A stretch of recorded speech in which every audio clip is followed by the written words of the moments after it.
Baik saudara-saudara, kita akan mulai belajar Alkitab dalam pos PA malam hari ini. Mari sebelum kita belajar bersama, kita berdoa. Bapa di surga, kami bersyukur kepadamu buat kesempatan malam ini bersama dengan saudara-saudara seiman di dalam Tuhan. Kami dapat menikmati sukacita di dalam Tuhan, walaupun kami harus berpisah dari tempat masing-masing kami, tapi kami punya kesempatan melalui PA daring ini. Kami belajar bersama firman Tuhan. Roh Kudus, tolong beri konsentrasi kepada kami di tempat kami masing-masing, sehingga firman Allah yang kami pelajari malam hari ini boleh memperlengkapi kami sebagai orang-orang percaya untuk hidup di dalam kebenarannya Allah. Berfirman bagi kami Bapa, karena kami sudah siap untuk membaca dan merenungkan firman-Mu dalam Kristus Yesus Allah Tuhan Juru Selamat kami yang hidup. Kami sudah berdoa dan mengucap syukur. Amin.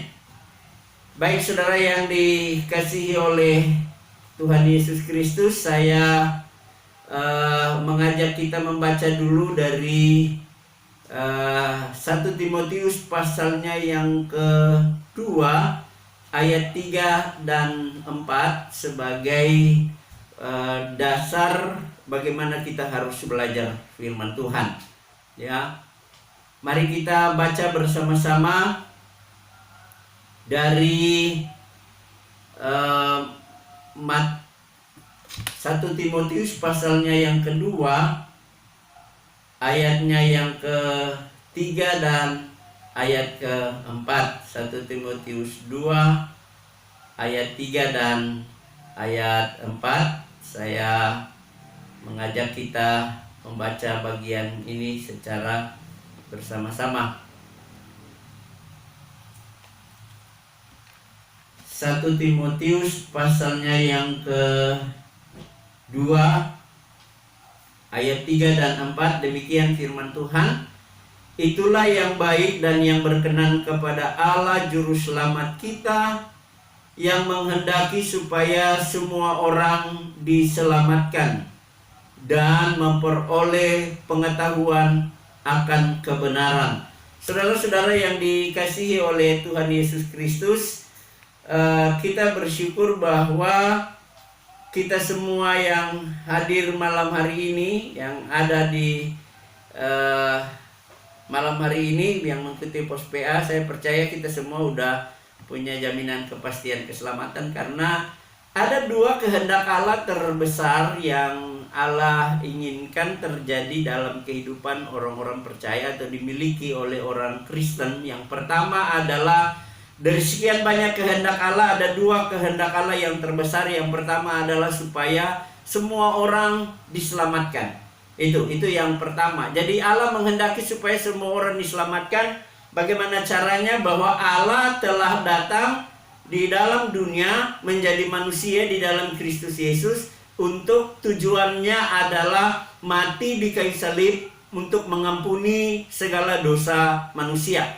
Ya, dosa mulai dari Taman Eden sampai dosa yang akan datang. Siapapun yang akan lahir sebagai manusia, Tuhan datang tujuannya adalah untuk memberikan pengampunan. Dia mati di kayu salib untuk mengampuni segala dosa.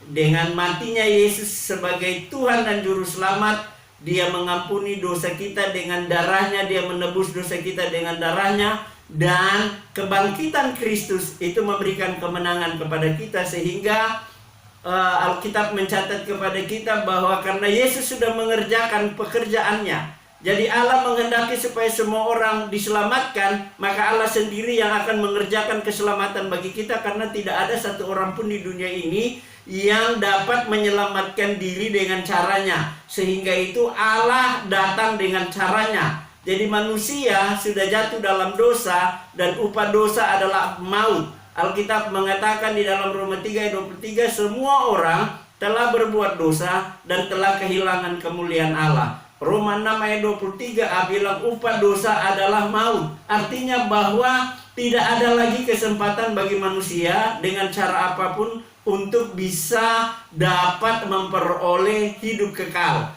Karena itu Allah dengan caranya sendiri, karena Allah tahu manusia akan binasa di lautan api neraka, dan Allah datang dengan caranya Allah. Dia itu mengutus Yesus datang ke dunia ini untuk apa? Satu-satunya tujuannya mati di kayu salib untuk mengampuni seluruh dosa manusia, menebus seluruh dosa manusia dengan darahnya. Karena hanya dengan jalan memberi nyawanya, darahnya tertumpah, dengan darah itulah dia membayar seluruh dosa kita manusia. Sehingga di sanalah Allah mengerjakan bagiannya sampai selesai. Di atas kayu salib Tuhan Yesus bilang sudah selesai, sudah genap. Berarti seluruh dosa sudah dikerjakan di atas kayu salib sampai selesai.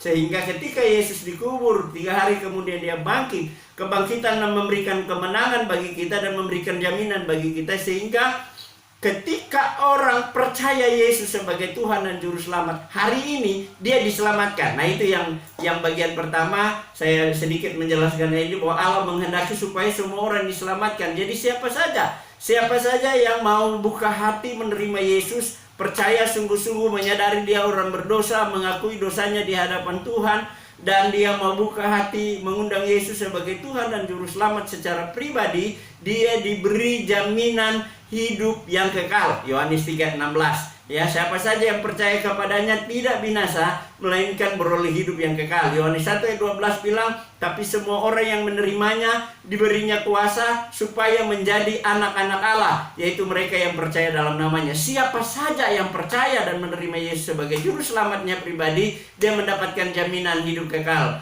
Yohanes 10 ayat 28 bilang, aku memberikan hidup yang kekal kepada mereka, dan mereka pasti tidak akan binasa sampai selama-lamanya, dan seorang pun tidak akan merebut mereka dari tanganku. Yesus yang memberikan jaminan hidup kekal dan kepastian hidup kekal bagi siapa saja yang mau percaya, yang menyadari dia orang berdosa dan mau membuka hati menerima Yesus sebagai Tuhan dan Juru Selamatnya pribadi. Dia mendapatkan jaminan kepastian. Bukan gereja yang memberikan jaminan, bukan pendeta atau siapapun yang bisa memberikan jaminan hidup kekal. Hanya Yesus di dalam lewat kematian dan kebangkitannya memberikan jaminan kepada siapa saja yang mau percaya dan menerima Yesus sebagai Tuhan dan Juru Selamat. Makanya itulah yang Allah inginkan, supaya semua orang diselamatkan. Siapa saja yang mau percaya, dia mendapatkan jaminan hidup yang kekal. Itu hal yang pertama. Setelah orang diselamatkan, Allah menghendaki supaya kita juga belajar firman Tuhan. Tentunya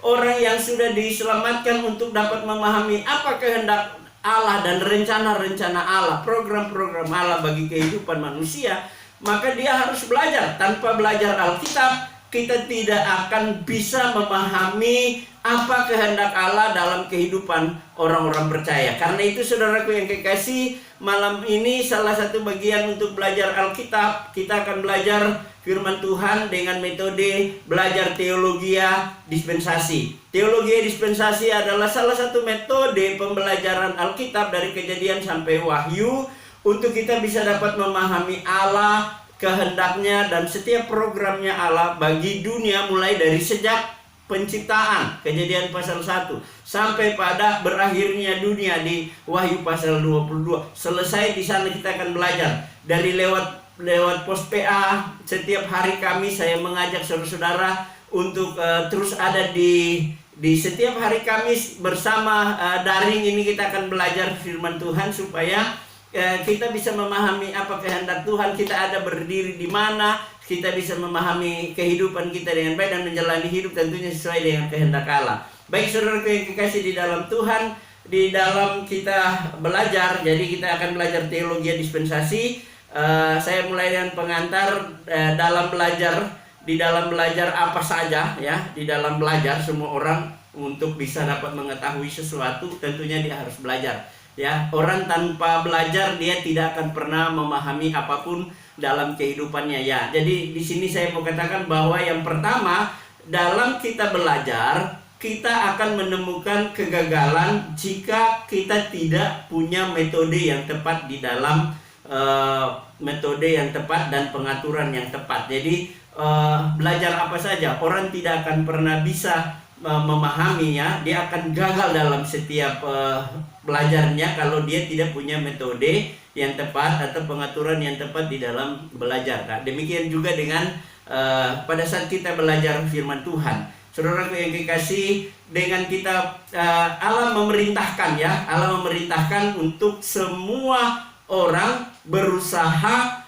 dapat memperhadapkan dirinya dengan benar atau layak di hadapan Allah sebagai seorang pekerja yang tidak usah malu. Nah, saya mengajak kita ini penting. Kenapa? Karena dengan kita belajar, kita bisa memperhadapkan diri kita benar. Orang tidak belajar di hadapan Allah. Jadi ini bicara tentang belajar mengenal kehendak Allah, mengerti kehendak Allah. Ya, salah satu adalah belajar firman Tuhan, mengetahui kebenaran firman Allah. Nah, di dalam belajar firman Tuhan juga orang tidak bisa dapat memahami dengan benar kalau tidak punya metode belajar yang tepat. Dengan kita memiliki metode belajar yang tepat dan benar, maka kita akan bisa memahami kehendak Allah secara benar dalam kehidupan kita, tentunya dengan proses belajar hari lepas hari. Nah, saudara yang kekasih di dalam Tuhan, di dalam 2 Timotius pasal 2 ayat 15, saya mengantar kita dengan bagian ini.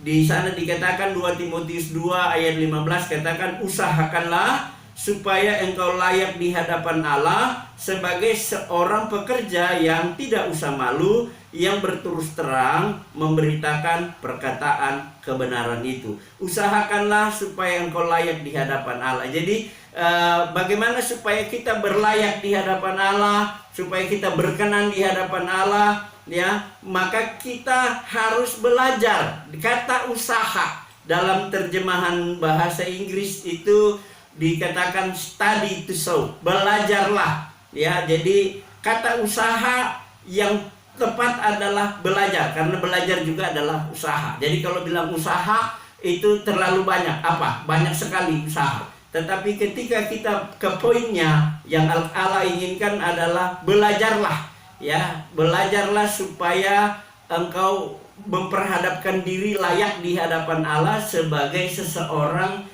yang dapat berterus terang memberitakan, dapat membagi. Jadi yang paling tepat terjemahannya adalah belajarlah untuk memperhadapkan dirimu benar di hadapan Allah, sehingga engkau dapat membagi dengan tepat, dengan benar firman kebenaran Allah. Sehingga dengan kita memahami bagian ini dari 2 Timotius 2 ayat 15 ini, membawa kita untuk dapat memahami Allah kebenarannya dengan bisa membagi, belajar dan membagi. Orang dapat belajar firman Tuhan dan dapat membagi dengan benar dan tepat akan menghasilkan pemahaman yang benar. Dengan kita punya pemahaman yang benar, tentunya kita akan menjalani kehidupan dalam sukacita itu. Jadi saudaraku yang kekasih di dalam Tuhan, kembali lagi saya mengatakan kepada kita bahwa 2 Timotius 2 ayat 15 memberikan kepada kita pemahaman. Nah, untuk kita bisa dapat memperhadapkan diri kita benar di hadapan Allah. Nah, bagian yang kedua di sini saya mau katakan bahwa agar supaya kita dapat memperhadapkan diri benar di hadapan Allah, tentu saja kita harus menjalankan perintah Allah sepenuhnya dengan tepat. Jadi ketika orang memperhadapkan diri benar dengan dapat menjalankan perintah Allah secara tepat, ya, penuh dan tepat, maka dengan demikian kita berlayak gitu. Saudara menerapkan firman Allah, memahami dan menjalankan secara tepat perintah Allah sepenuhnya dalam kehidupan kita, maka itu akan membuat kita bahagia. Namun kita diperhadapkan pada masalah, yaitu apabila semua perintah dalam Alkitab itu harus kita laksanakan pada saat ini. Nah, masalah yang terjadi di dalam orang belajar Alkitab, banyak orang memahami begini, bahwa Alkitab, dari Alkitab ini ya, dari Kejadian sampai Wahyu itu harus diikuti perintah aturannya. Nah, ini dia, makanya kita bisa belajar di sini lewat teologi dispensasi. Kita akan belajar untuk memahami bahwa Alkitab dari Kejadian sampai Wahyu adalah firman Allah. 100% firman Allah. Jadi ini yang saya mau jelas. Alkitab dari Kejadian sampai Wahyu, Kejadian 1 ayat 1 sampai kitab Wahyu pasal terakhir, itu seluruhnya adalah firman Allah yang harus dipelajari untuk dipahami. Namun ada masalahnya di sini adalah bahwa banyak orang memahami Alkitab itu harus diterapkan semuanya saat ini, mulai dari Kejadian sampai Wahyu. Itu sebabnya tidak heran kalau di dalam kita berdiskusi firman Tuhan dengan banyak orang, bahkan banyak hamba Tuhan, orang banyak memahami Alkitab itu kok ayat-ayatnya saling bertentangan satu dengan yang lain.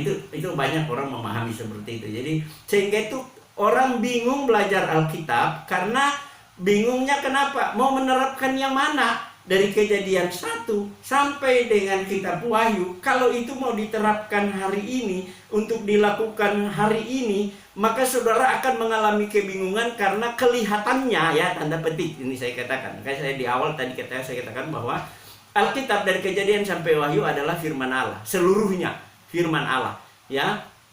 Nah, namun orang kebingungan dalam belajar, kenapa? Karena ketika mereka membaca firman Allah, kelihatannya, itu sebabnya kalau kita tidak membagi dengan benar dan tepat, maka kita akan menemukan ayat-ayat Alkitab itu saling bertentangan satu dengan yang lain, sehingga terjadi persoalan, pertengkaran, percekcokan, saling menyalahkan, saling menghakimi di antara gereja satu dengan gereja yang lain. Karena apa? Karena memahami Alkitabnya secara keliru gitu, tidak mau belajar secara benar dan tepat. Makanya dari awal saya sudah katakan bahwa metode teologi dispensasi ini membawa kita untuk memahami dan membagi firman Tuhan dengan benar dan tepat. Nah, banyak orang membagi Alkitab kok, ya. Semua orang membagi Alkitab, ya. Jangan ada orang bilang, kenapa kamu harus bagi Alkitab loh? Secara umum orang bagi Alkitab menjadi dua bagian, yaitu yang pertama Perjanjian Lama dan Perjanjian Baru. Jadi Alkitab harus dibagi gitu. Ada orang yang membagi Alkitab itu dengan 3 zaman. Zaman Allah Bapa, zaman Allah Anak, dan zaman Roh Kudus. Itu yang umum dipakai pada umumnya dua hal ini. Nah, Alkitab itu kalau hanya dibagi dua, Perjanjian Lama dan Perjanjian Baru, dan juga kalau dibagi cuma 3 bagian, yaitu zaman Allah Bapa, Allah Anak, dan Allah Roh Kudus, Anda akan menemukan masalah. Saudara akan menemukan pertentangan yang terjadi di dalam belajar Alkitab. Dalam melihat Alkitab itu kelihatan ayat-ayatnya, tanda petik saya katakan, ayat ini Alkitab ini kelihatannya kok saling bertentangan. Sehingga itu kenapa sih gereja ini berbeda dengan gereja ini? Karena memahami Alkitabnya secara keliru, tidak mau belajar secara tepat. Nah, itu sebabnya tadi saya katakan kita diperhadapkan dengan masalah, yaitu apakah semua perintah dalam Alkitab itu harus dilaksanakan pada hari ini.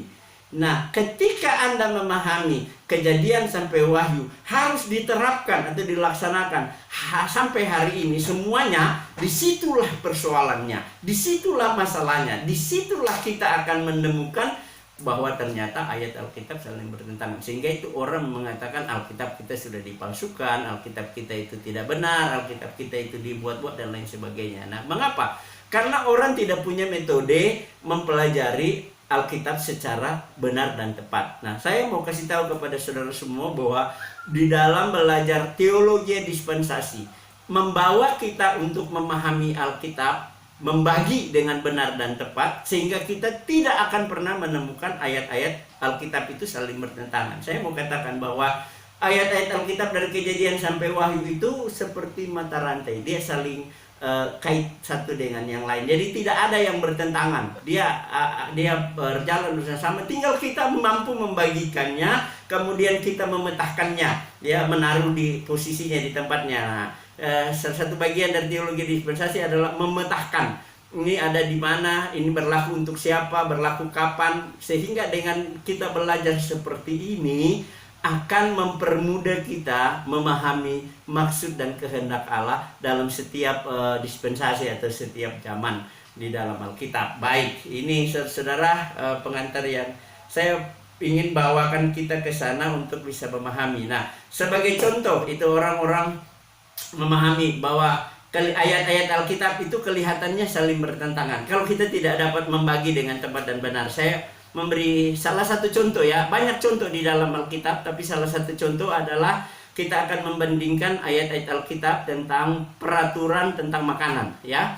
Jadi kalau kita menerapkan keseluruhannya, nah masalah makanan saja orang bisa ribut, gereja bisa saling menyalahkan, menghakimi satu dengan yang lain, karena memang ada ayat-ayat yang semua orang ketika mereka memiliki satu pengajaran beranjak pada kebenaran yang mereka pegang. Nah, saya katakan bahwa ada banyak sekali contoh di dalam Alkitab bahwa kelihatannya kalau kita tidak membagi Alkitab dengan benar dan tepat, ayat-ayat Alkitab itu saling bertentangan satu dengan yang lain. Itu banyak banget ya. Salah satu contohnya kita belajar tentang makanan. Mari kita belajar tentang makanan ya. Di Alkitab membicarakan ada beberapa poin, beberapa kitab yang mengajarkan tentang makanan begitu. Nah, mari kita belajar kita mulai ya bicara tentang makanan saja. Kita mulai dari Kejadian pasal 1 ayatnya yang ke-29. Saudara catat kita belajar ini proses belajar bahwa tentang makanan saja orang ribut, orang persoalkan karena memang ayat-ayat Alkitab ini semua orang berdiri kepada dengan dasar firman Tuhan. Tetapi itu tadi saya katakan bahwa ketika Anda tidak membagi, Anda akan menemukan ayat Alkitab itu saling bertentangan tentang makanan. Yang pertama ya, kita akan belajar. Yang pertama kita melihat makanan yang dicatat di Kejadian pasal 1 ayatnya yang ke-29. Kejadian 1 ayat 29 di sini dikatakan, berfirmanlah Allah, lihatlah aku memberikan kepadamu segala tumbuh-tumbuhan yang hijau, tumbuh-tumbuhan yang berbiji di seluruh bumi, dan segala pohon-pohonan dan yang buahnya berbiji, itulah yang akan menjadi makananmu. Jadi kita melihat Alkitab pertama kali mencatat tentang perintah tentang makanan ya, perintah tentang makanan, yaitu peraturan tentang makanan, yaitu yang boleh dimakan. Jadi itu pertama kali di Kejadian pasalnya yang pertama ayat 29 bilang, Tuhan berfirman yang boleh dimakan adalah tumbuh-tumbuhan yang berbiji dan buah-buahan dan sayur-sayuran. Itu yang boleh dimakan ya, yang akan menjadi makananmu, yaitu segala tumbuh-tumbuhan yang berbiji di seluruh bumi dan segala pohon-pohonan yang buahnya berbiji, itulah yang akan menjadi makananmu. Jadi pertama kali aturan tentang makanan yaitu orang boleh makan buah-buahan dan sayur-sayuran. Nah, kira-kira seperti itu. Nah, ini kalangan yang hanya makan sayur-sayuran, buah-buahan, itu kaum vegetarian ya. Kaum vegetarian mereka mengambil ayat ini ya sebagai dasar mereka, bahwa Alkitab juga katakan bahwa kita makan yang boleh makan cuma sayur-sayuran. Orang punya alasan ya, bagus sih, memang kalau makan sayur dan buah pasti sehat ya kan ya. Tapi juga kalau kita belajar ahli gizi, maka tidak cukup saja kita cuma makan sayur dan buah-buahan, tentunya harus ada daging, ada protein, ada segala macam lah ya. Jadi orang punya dasar, semua orang punya dasar di dalam belajar. Nah, dan memang Alkitab katakan bahwa di Kejadian 1:29 orang boleh makan hanya buah-buahan dan sayur-sayuran aja gitu. Yang lain belum boleh makan situ ya. Ini peraturan pertama tentang makanan.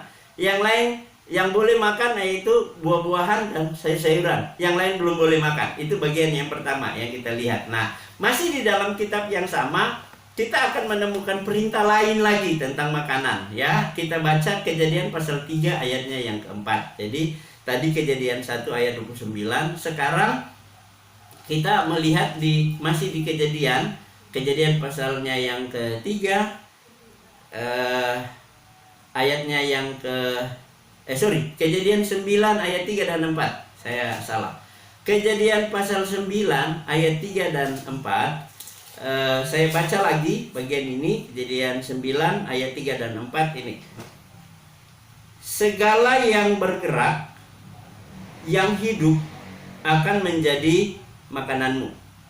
Aku telah memberikan semuanya itu kepadamu seperti juga tumbuh-tumbuhan hijau, hanya daging yang masih ada nyawanya, yakni darahnya, janganlah kamu makan.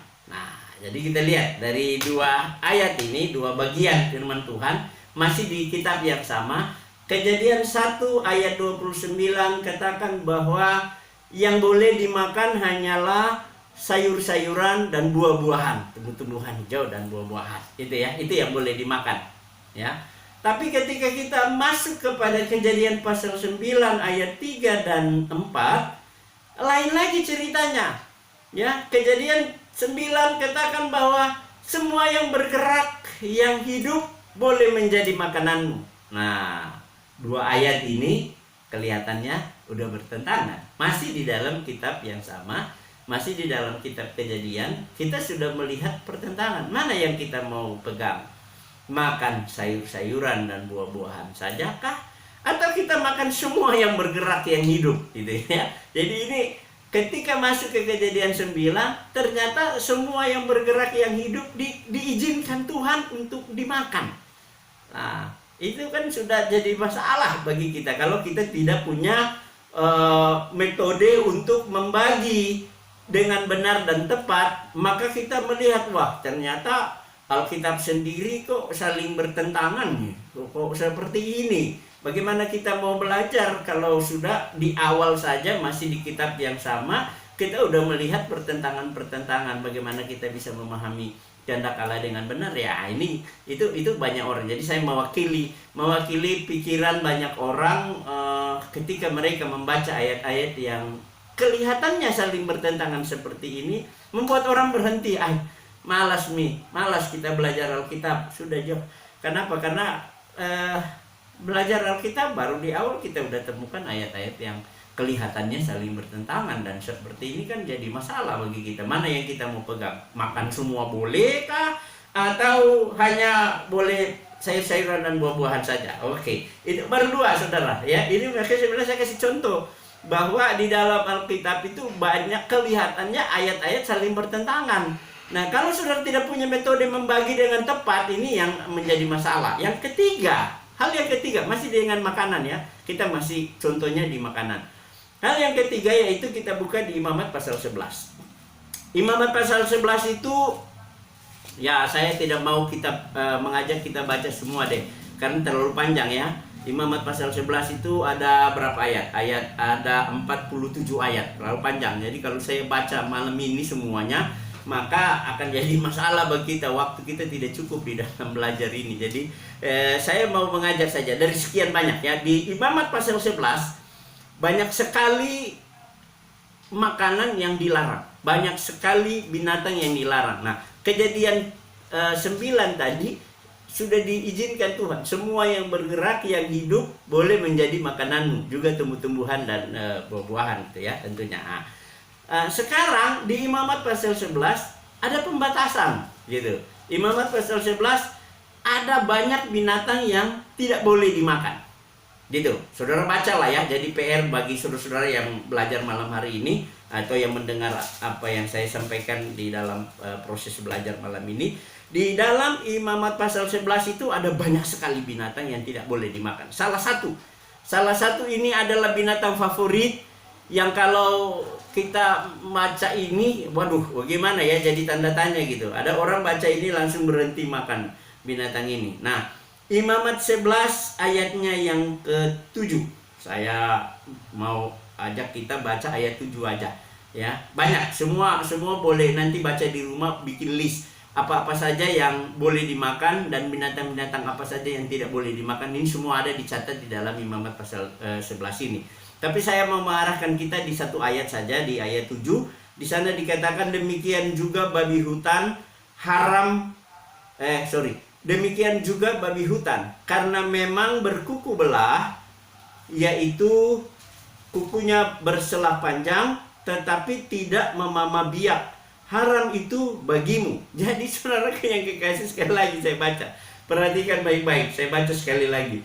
Demikian juga babi hutan, karena memang berkuku belah, yaitu kukunya berselah panjang, tetapi tidak memama biak. haram itu bagimu.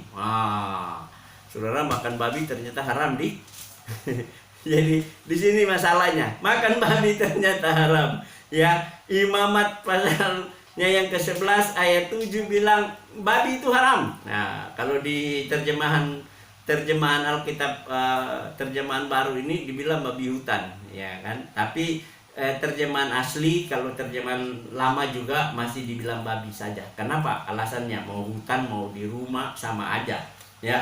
Yang menjadikan babi itu haram adalah kukunya bersela panjang tetapi tidak memama biak.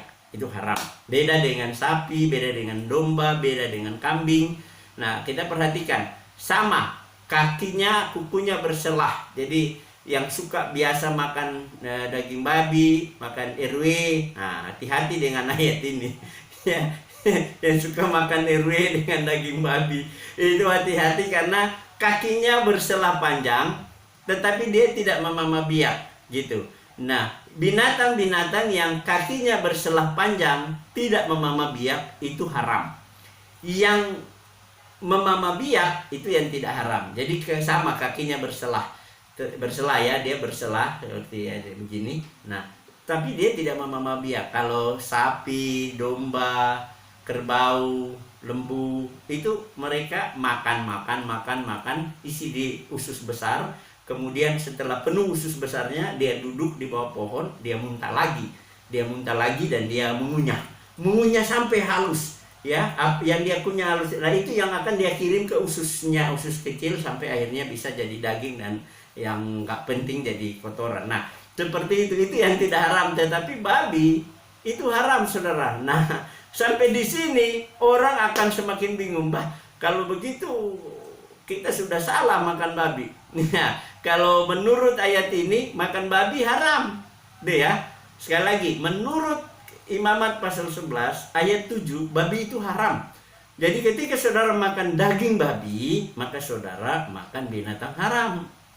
Bermasalah menurut ayat ini. Jadi ini saya kasih contoh-contoh ayat Alkitab yang kelihatannya saling bertentangan. Kalau kembali lagi, saya tegaskan lagi, kalau Anda tidak mampu membagi dengan benar dan tepat, Anda akan melihat masalah di sana. Oke, itu ya. Jadi Imamat sudah banyak sekali ya, binatang yang tidak boleh, salah satu adalah babi. Nah, kita ke perjanjian baru. Kemarin kita sudah lihat perjanjian lama, mari kita masuk ke perjanjian baru. Di perjanjian baru juga ada larangan-larangan tentang makan binatang dan lain sebagainya, makanan. Ada yang diperintahkan, ada yang dilarang dan lain sebagainya. Ini peraturan tentunya ya. Ya, oke, mari kita ke Kisah Para Rasul 15. Ini peristiwa sidang pertama kali di Yerusalem, sidang para rasul. Itu yang pertama kali kalau ada sidang-sidang raya dan sidang sinode dan sidang apapun itu. Nah, ini yang pertama kali dilaksanakan di Yerusalem. Di Kisah Para Rasul 15 dicatat di sana para para rasul mereka dan tua-tua gereja pada masa itu, mereka ada menemukan masalah ya, tentunya banyak masalah ya. Banyak masalah yang ditemukan pada masa itu dan mereka harus bersidang. Salah satu masalah adalah membahas juga tentang keselamatan, bahwa di sidang itu orang bicara tentang keselamatan harus ditambah. Orang tidak cukup hanya percaya dan menerima Yesus sebagai juru selamat, dia harus tambah melakukan aturan-aturan Taurat. Itu menurut para rasul yang lain. Nah, Paulus ngotot tidak bisa.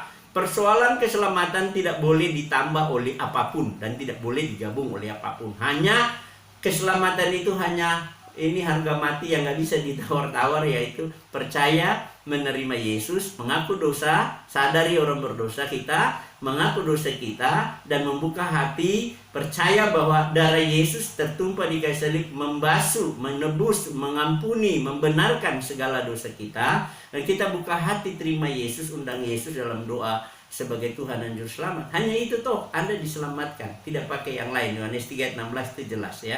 Siapa yang percaya kepadanya tidak binasa melainkan beroleh dengan kekal. Titik, nggak ada tambahan. Nah, itu yang Paulus ngotot, tidak boleh ditambah keselamatan. Nah, namun ada masalah yang timbul di sana. mereka tetap ngotot pada peraturan-peraturan yang berlaku di masa lama, perjanjian lama tentunya. Nah, Yakobus muncul dengan komitmen ini, dan mereka komitmen ini akhirnya dipegang sama-sama dan mereka berjalan sama-sama melakukannya. Kisah Para Rasul pasal 15 ayat 28 dan 29. Oke, saudara-saudara, mari kita baca Kisah Para Rasul 15, Kisah Rasul 15 ayat 28 dan 29. Saya baca lagi. Sebab adalah keputusan Roh Kudus dan keputusan kami, supaya kepada kamu jangan ditanggungkan lebih banyak beban daripada yang perlu ini. Nah, ini dia aturannya. Kamu harus menjauhkan diri. Kamu harus menjauhkan diri dari makanan yang dipersembahkan kepada berhala. Ini pertama, ya. Jadi binatang yang dipersembahkan kepada berhala itu kita tidak boleh, ya, pada masa itu. Kemudian dari darah. Jadi darah juga nggak boleh. Oke, Kejadian 1 ayat Kejadian 9 ayatnya yang keempat tadi kita sudah baca juga, semua yang bergerak yang hidup boleh jadi makanan kecuali darah. Darah tidak boleh dimakan. Nah, ini ditegaskan lagi, ya, bahwa binatang yang dipersembahkan kepada berhala itu tidak boleh dimakan. Darah tidak boleh. Dari daging binatang yang mati dicekik tidak boleh. Nah, ini RW. Orang-orang suka bikin RW itu dipukul kepalanya, belakang kepalanya sampai mati. Darahnya tidak keluar. Jadi kalau di perjanjian lama itu harus disembelih, ya. Kalau potong seperti orang potong sapi begitu, ya kan. Harus disembelih sampai darahnya tumpah. Kalau RW tidak, hajar di belakang kepala, pukul belakang kepala, tuki di belakang kepala itu anjing sampai dia akhirnya mati lemas gitu, ya, mati, darahnya ada di dalam. Itu yang tidak boleh, ya. Tadi dibilang darah tidak boleh makan. Jadi perhatikan kembali lagi, kamu harus menjauhkan diri dari makanan yang dipersembahkan kepada berhala, dari darah, dari daging binatang yang mati dicekik. Nah, ini juga, ya kan, dan dari percabulan. Jika kamu memelihara diri dari hal-hal ini, kamu berbuat baik, sekianlah selamat. Jadi perhatikan lagi, sudah makin bingung lagi kan, dengan bertambah Kisah Para Rasul pasalnya yang ke-29. Kisah Para Rasul 15 ayat 28 dan 29 akan semakin membuat kita bingung. Disinilah saudara kita belajar, wow, Alkitab kok kayak begini gitu, ya. Jadi ketika Anda tidak belajar dengan benar dan tepat, kembali lagi saya tawarkan ini, ketika Anda tidak berani belajar dengan metode yang benar dan tepat, maka Anda akan mengalami kesulitan. Kayak kelihatannya ini ayat-ayat kok sudah bertentangan begini, yang mana? Ini gereja-gereja ribut ini tentang ini. Ada yang anggap dia paling benar karena saya punya ayat Alkitab ini. Kamu ada yang berani dengan terang-terangan katakan bahwa orang yang makan darah masuk neraka, orang yang makan babi masuk neraka. Waduh, ngeri banget ini. Ini kalau kita tidak bisa membagi dengan tepat, kita diterapkan aja semua yang bagian ini, Anda akan kebingungan kalau Anda mau menerapkan. Ini baru Kejadian 1, Kejadian 4, Imamat pasal 11, Kisah pasal 15, Anda sudah kebingungan. Kita lihat lagi, mari. Nah, masih ada dua kitab lagi. Kita baca di 1 Timotius pasalnya yang keempat ayat 4 dan ayat 5. 1 Timotius 4. Oke, saya sebelum ke Timotius, kita ke Korintus dulu, ya. 1 Korintus 10. 1 Korintus pasal 10 ayat 25 sampai ayat 27. Ya, sebelum kita ke Timotius, kita pergi dulu ke 1 Korintus 10 ayat 25 sampai 27. Saya baca lagi. 1 Korintus 10 ayat 25 sampai 27. Demikian firman Tuhan. Kamu boleh makan segala sesuatu yang dijual di pasar daging, tanpa mengadakan pemeriksaan karena keberatan hati nuranimu. Karena bumi serta segala isinya adalah milik Tuhan. Kalau kamu diundang makan oleh orang yang tidak percaya dan undangan itu kamu terima, makanlah apa saja yang dihidangkan kepadamu tanpa mengadakan pemeriksaan karena keberatan hati nurani. Jadi di sini Paulus menjelaskan kamu boleh makan segala sesuatu yang dijual di pasar daging. Waduh, ini makin ngeri lagi ya. Jadi sudah dilarang tadi, banyak yang dilarang di Imamat, kemudian di Kisah Para Rasul ada yang dilarang. Ini disuruh kalau kamu ke pasar, apa yang dijual di pasar daging tanpa mengadakan keberatan hati nuranimu, apa saja yang dijual beli, pulang di rumah masak, makan tanpa keberatan hati nurani. Wow. Kemudian dia katakan bahwa kalau kamu diundang kepada oleh orang yang tidak percaya, ya artinya ini orang-orang yang tidak percaya itu mereka sudah mempersembahkan. Kalau di sini kan konteksnya kepada orang-orang Korintus. Orang Korintus ini kan kita belajar Alkitab, belajar kitab Korintus, kita temukan bahwa Korintus itu adalah kota berhala. Athena itu penuh dengan berhala pada masa itu ya, pada masa waktu Rasul Paulus pergi pelayanan di sana dan dia keliling-keliling di kota. Di Korintus itu dia temukan banyak sekali berhala. Berhala begitu banyak bertabur di sepanjang jalan di kota itu. Dari sekian banyak berhala, ada tulis satu berhala kepada Allah yang tidak dikenal. Di dalam berhala itulah dia memperkenalkan Kristus kepada orang-orang Korintus sehingga orang-orang Korintus menjadi percaya. Nah, setelah mereka menjadi percaya, menerima Yesus sebagai juru selamat, tentunya kan pemahaman lama itu masih kuat, masih berlaku bagi mereka bahwa wah, ini kalau kita sudah jadi anak Tuhan, kita udah terima Yesus, kita nggak boleh dong makan makanan haram seperti itu atau binatang-binatang yang dipersembahkan kepada berhala. Apalagi kalau ada orang yang tidak percaya, orang yang tidak percaya itu mereka bikin pesta, bikin acara, mereka sudah sembahyang, doakan dulu, binatang-binatang itu dipersembahkan dulu. Setelah dipersembahkan kepada berhala, baru mereka pergi jual di pasar. Itu yang kalau dibilang pergi ke pasar, ada apa aja di sana dijual, beli saja tanpa mengadakan keberatan hati nurani. Begitu juga kalau kamu diundang, ada pesta, itu orang sudah persembahkan dulu makanannya kepada berhala. Setelah dipersembahkan kepada berhala, baru dipersilakan orang memakannya. Nah itu. Nah, bagi orang yang baru percaya waktu itu, wah, hatinya mulai bermasalah di hati. Waduh, ini sudah dipersembahkan, boleh nggak ya? Boleh nggak? Paulus bilang kalau diundang kamu, dihidangkan apa saja, makan aja tanpa mengadakan keberatan hati nurani. Nah ini, jadi kita lihat loh, kelihatannya makin bertentangan lagi ayat-ayat ini ya. Dan masih makanan ya, kita belajar masih makanan, masih tentang makanan. Oke, kita lihat di 1 Korintus pasal 4 ayatnya yang keempat dan ayat yang kelima. 1 Timotius 4. 1 Timotius 4 ayat 4 dan ayat 5. Saya membaca lagi kepada kita. 1 Timotius 4 ayat 4 dan ayat 5 katakan demikian. Karena semua yang diciptakan Allah itu baik dan satu pun tidak ada yang haram jika diterima dengan ucapan syukur. Sekali lagi, karena semua yang diciptakan Allah itu baik dan suatu pun tidak ada yang haram jika diterima dengan ucapan syukur, sebab semuanya itu dikuduskan oleh firman Allah dan oleh doa. Jadi nggak ada lagi yang haram.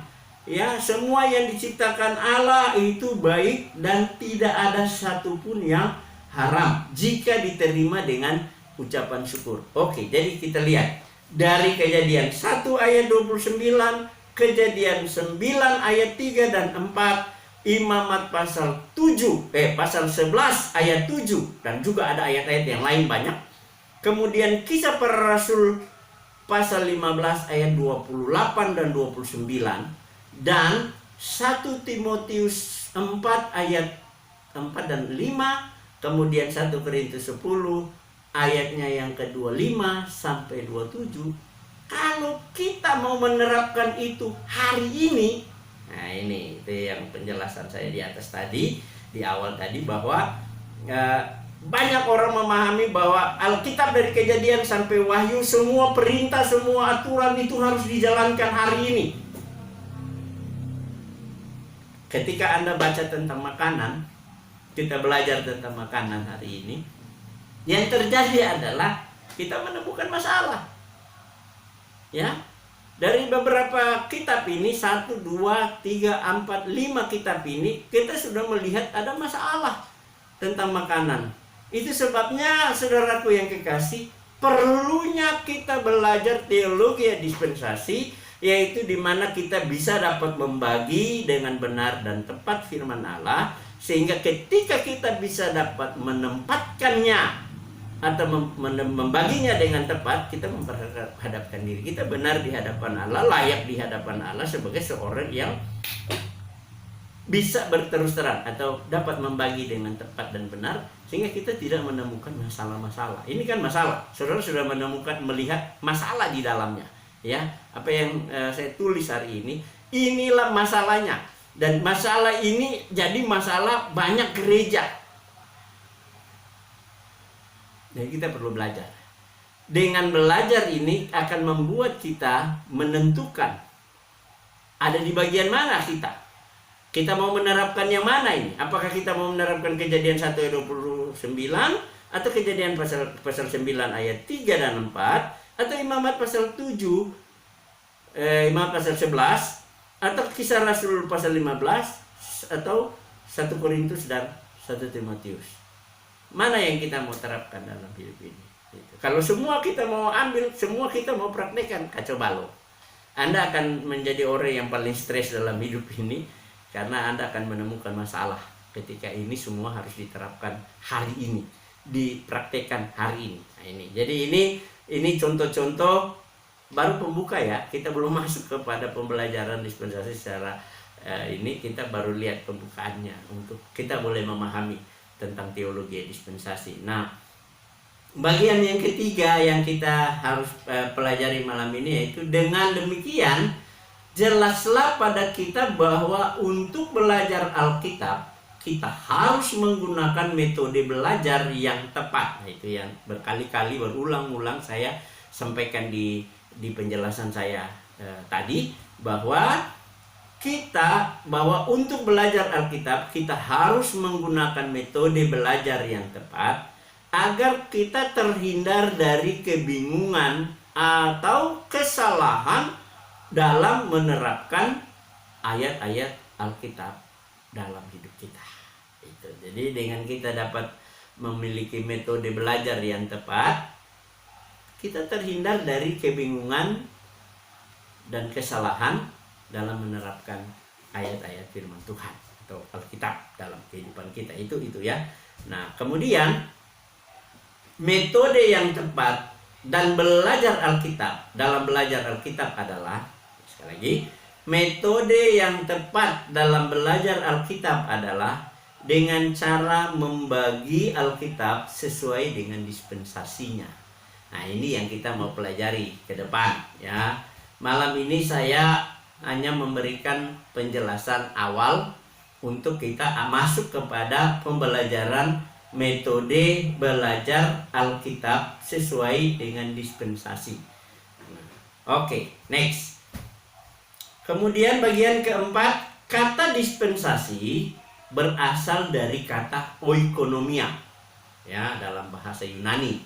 Tentunya dalam bahasa Yunani kata oikonomia diterjemahkan ke dalam bahasa Inggris yaitu dispensation.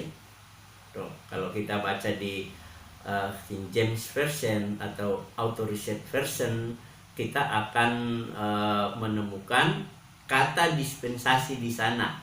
Kata ortotomeo dalam bahasa Yunani diterjemahkan ke dalam bahasa Inggris itu dispensation, dan dalam Alkitab bahasa Indonesia hari-hari itu ada beberapa kata ya. Yang pertama kata dispensation ya, kata ortotomeo dalam bahasa Yunani diterjemahkan ke dalam bahasa Inggris dispensation atau dispensasi bahasa Indonesia ya.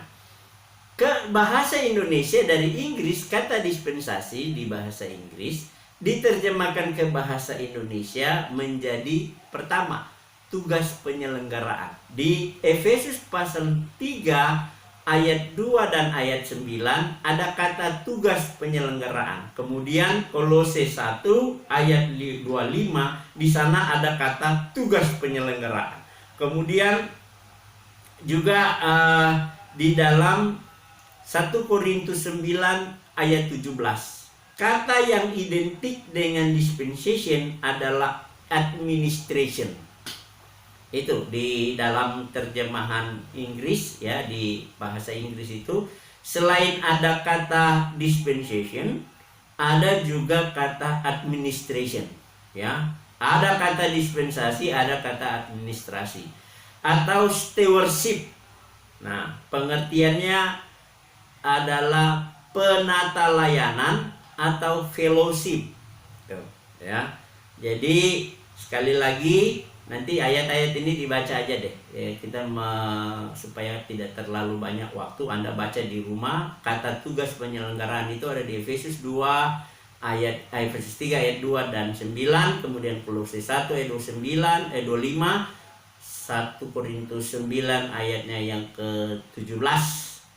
Dan kata yang identik dengan dispensasi adalah administration, kemudian stewardship yang artinya penata layanan atau fellowship.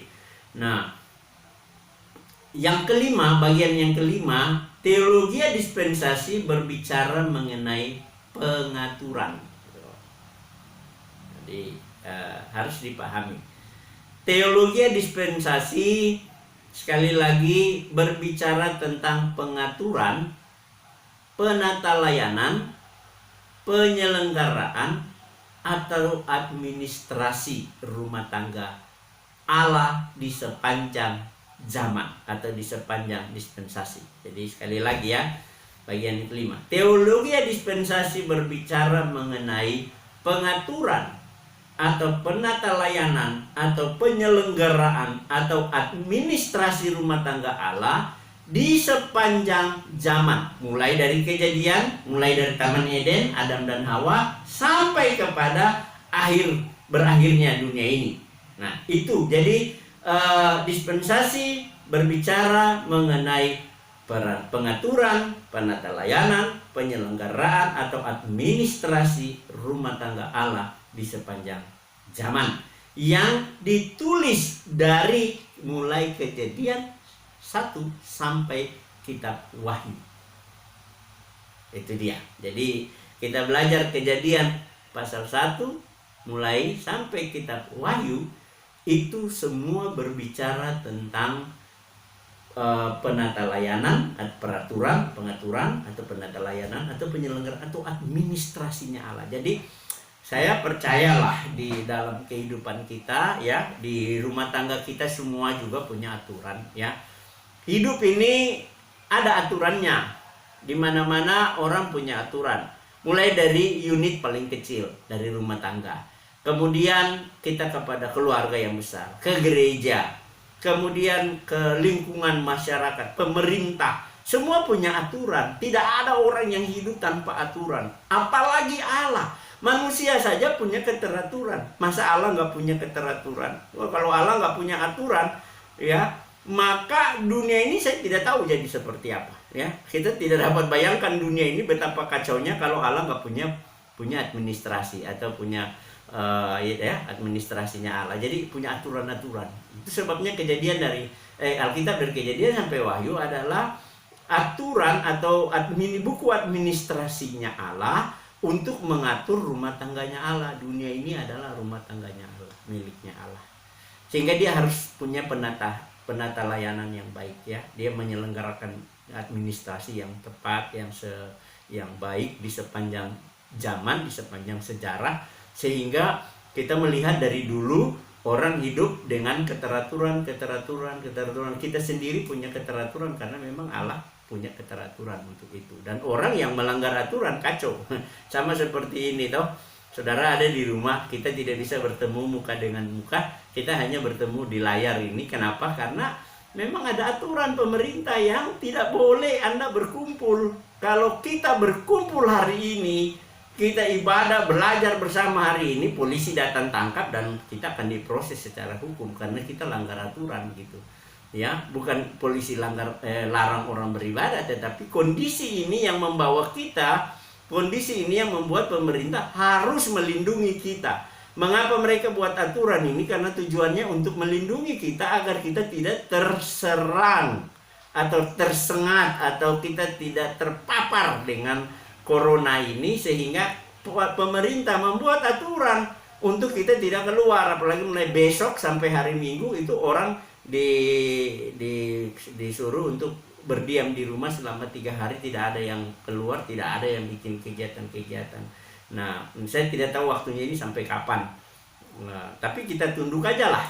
Ketika kita tunduk pada aturan, ketika kita jalan pada aturan, saya percayalah hidup kita paling indah gitu. Orang yang hidup tanpa aturan nggak indah, benar-benar. Anda jadi pemberontak dan itu nggak indah. Ya, jadi di sini Alkitab dari Kejadian sampai Wahyu adalah buku aturan Allah, buku administrasi Allah untuk mengatur dunia di sepanjang zaman. Ya, sehingga dengan demikian akan membuat kita semakin hari semakin memahami apa kehendak Allah. Karena itu kan salah satu kehendak Allah supaya orang mengerti kehendak Allah adalah dengan belajar firman Tuhan. Oke ya, jadi selamat pertama, yang kedua belajar firman Tuhan. Yang keenam, jadi saya cepat aja. Yang keenam adalah belajar Alkitab dengan cara metode membagi di dalam 2 Timotius 2 ayat 15. Ya, saya katakan usahakanlah supaya kamu layak di hadapan Allah sebagai seorang pekerja yang tidak usah malu, yang berterus terang memberitakan perkataan kebenaran itu. Nah ini, jadi ini cara belajar. Nah, dalam Alkitab bahasa Inggris Authorized Version atau King James Version, ya, kata usahakanlah tadi sudah dijelaskan, saya sudah jelaskan di awal, adalah berasal dari kata study itu belajarlah. Sedangkan kata berterus terang memberitakan adalah diambil dari kata rightly dividing, dalam pengertiannya membagi dengan tepat. Jadi kata usahakanlah itu bahasa Inggris bilang study. Jadi study to show, belajarlah. Kemudian kata berterus terang memberitakan itu bahasa Inggris katakan rightly dividing, ya, membagi dengan tepat. Jadi memperhadapkan diri benar itu adalah membagi dengan tepat, ya, firman kebenaran itu. Jadi membagi Alkitab dengan tepat. Jadi Alkitab itu harus dibagi dengan tepat. Belajarlah untuk engkau memperhadapkan diri benar dengan cara membagi Alkitab secara tepat untuk dapat diterapkan dalam kehidupan anak-anak Tuhan. Nah ini itu yang kita pelajari. Jadi belajar memperhadapkan. Jadi inti dari persoalan di sini bukanlah apa yang harus, inti dari persoalan di sini adalah bukan apa yang harus.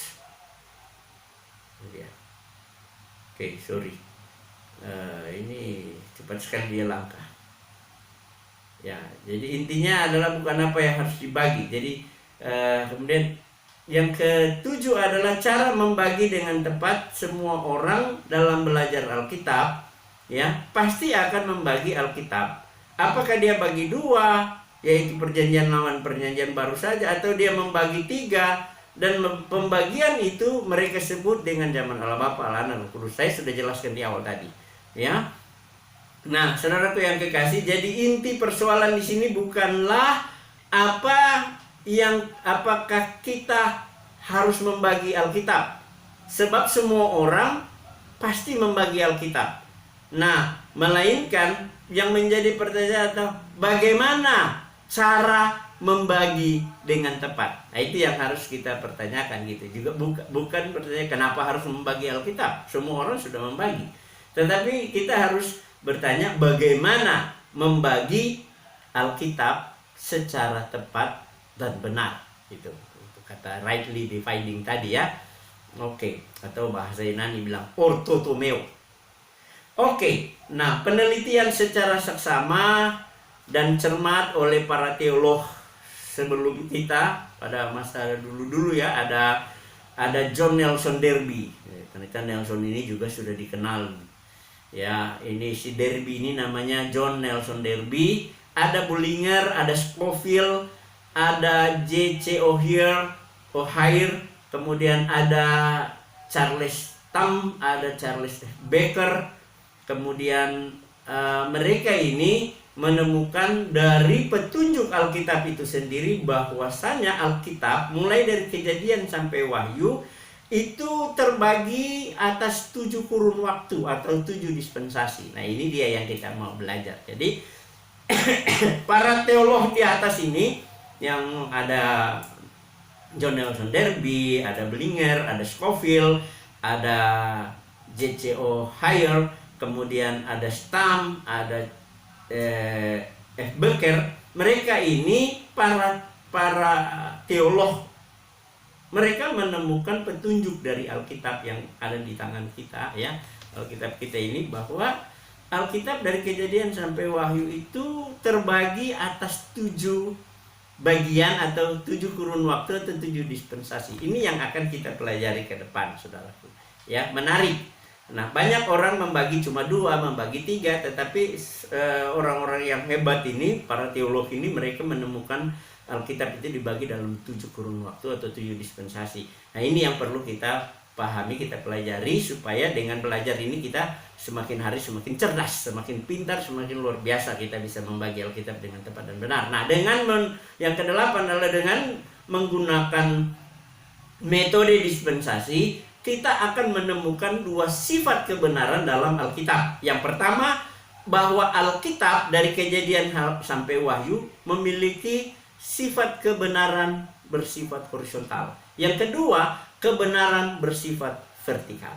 Jadi dari kita belajar Alkitab nantinya dari Kejadian sampai Wahyu, kita akan temukan Alkitab punya 2 sifat kebenaran, yaitu yang pertama Alkitab bersifat horizontal dan kebenaran-kebenaran yang bersifat vertikal. Horizontal itu berlaku untuk segala masa atau segala zaman, segala dispensasi, sementara yang vertikal itu hanya berlaku kepada orang-orang tertentu, masa-masa tertentu, sehingga kita tidak akan melihat Alkitab itu saling bertentangan. Dengan memahami Alkitab adalah memiliki 2 sifat kebenaran, yaitu bersifat horizontal dan bersifat vertikal, maka kita tidak akan menemukan masalah di dalam pemahaman atau di dalam pembelajaran firman Tuhan. Nah, ini yang bisa saya bagikan kepada kita, sharingkan kepada kita malam hari ini, petunjuk atau pembuka dari kita belajar teologi dispensasi. Minggu depan kita stay lagi di layar masing-masing, karena kita akan belajar tentang 7 pembagian dispensasi yang akan terus kita belajar selama beberapa waktu ke depan. Dengan belajar ini tentunya saudara pasti akan diberkati. Bagi saudara yang ingin bertanya kepada saya, silakan bertanya di bawah ini. Tuhan Yesus kiranya memberkati kita semua. Baik, sampai di sini dulu. Kiranya firman Tuhan dan proses pembelajaran ini semakin memberikan kita gairah untuk belajar Alkitab secara tepat dan benar. Terima kasih, Tuhan Yesus memberkati kita semua.